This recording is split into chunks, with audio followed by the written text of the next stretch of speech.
Assalamualaikum warahmatullahi wabarakatuh. Okey, kongsi pengalaman. Orang kata kalau pokok dah 2 cekak sudah boleh dibuahkan. Kan? Okey, satu. Ni pokok ni dah 2 cekak dah ni kot. Tak tahulah. Saya tangan sebelah ni. 2 cekak ni. Betul lah. Okey. Itu yang pertama. Tapi saya tak ada pun buat untuk dibuahkan. Apa sebab? Sebab ini pokok ditanam dari biji buah durian udang merah. Orang kata kalau buah biji ni paling tak ada pun 10 tahun. Paling cepat 7 tahun lah. 7 tahun paling cepat. 10 tahun sampai 20 tahun pun ada. Dan memang ya lah, pokok belakang rumah saya 20 tahun baru keluar buah. Saya tanam biji.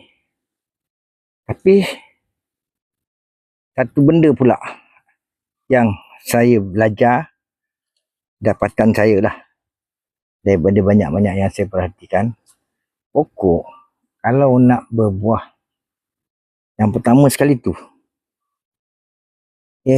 syarat dia ni, dah ada akar banih. Pokok ni confirm dah ada akar banih kan? Berapa umur pokok ni? Belum masuk 5 tahun lagi.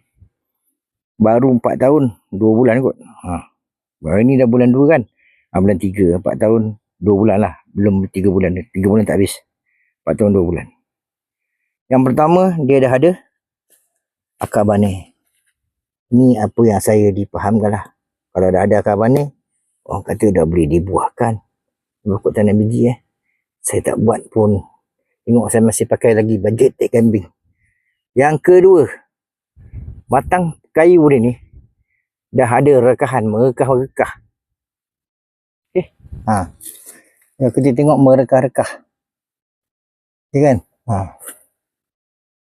Tapi batang pokok ni kecil. Ni kecil ni, tengok saya pegang segenggam.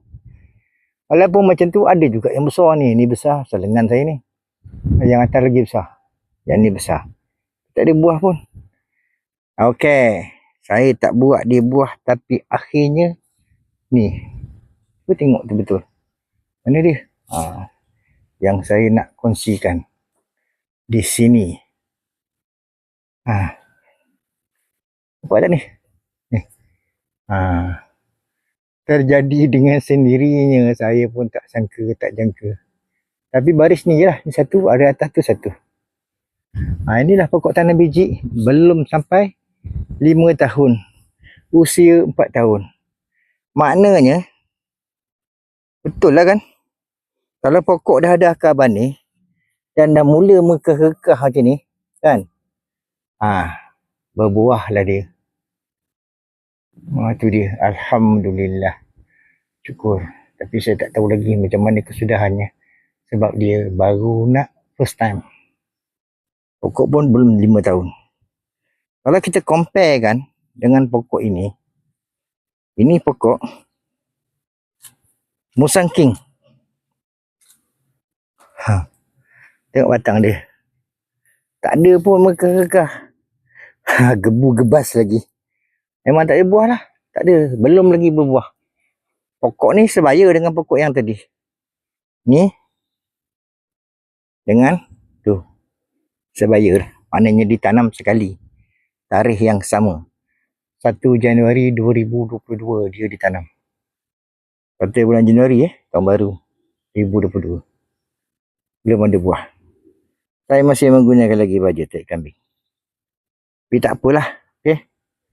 Itu pengalaman untuk saya lah. Saya pun tak pandai juga. Tapi yang saya tahu itulah dia. Dah keluar akar banih, dah ada rekahan. Di sana ada satu lagi pokok duri hitam, pokok kahwin. Pun sama. Dah ada putih. Tapi nak tunjuk lebih-lebih kan, takut kita kena penyakit ain pula. Itulah dia. Bila tunjuk lebih-lebih kan. Jadi saya tak adalah buaya sangat. Ni tengok ni. Kecil je dah batang dia. Tu dah keluar. Kita tunggulah harapan, mudah-mudahan bertambahlah lagi. Alhamdulillah. Pokok udang merah.